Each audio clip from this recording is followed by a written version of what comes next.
શહેરના જેતલપુર રોડ ખાતે આવેલ કાશી વિશ્વેશ્વર મહાદેવ મંદિરમાં રાત્રિના ઘરફોડ ચોરીનો ગુનો આચરનાર રીડા આરોપીને વડોદરા શહેર ક્રાઇમ બ્રાન્ચની ટીમે ઝડપી લીધા છે।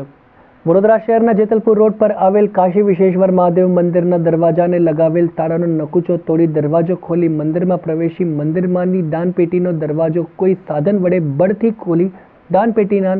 ₹44,000ની મત્તાની ચોરી કરી ચોર પલાયન થઈ ગયા હતા।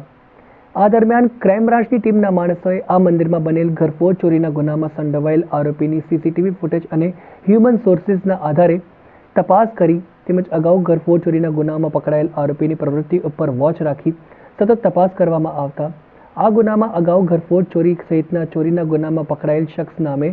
શાહ નેઆઝમ ઉર્ફે પિચકો શમસુલ પઠાણ જણાઈ આવ્યો હતો, જે શખ્સને બાતમીદારથી મળેલ બાતમીના આધારે નવાયાર્ડ ડી કેબિન રોડ ઉપરથી શોધી કાઢતા તેની પાસેથી રોકડા ₹1,880 અને નવો રિયલમી ફોન મળી આવ્યો હતો।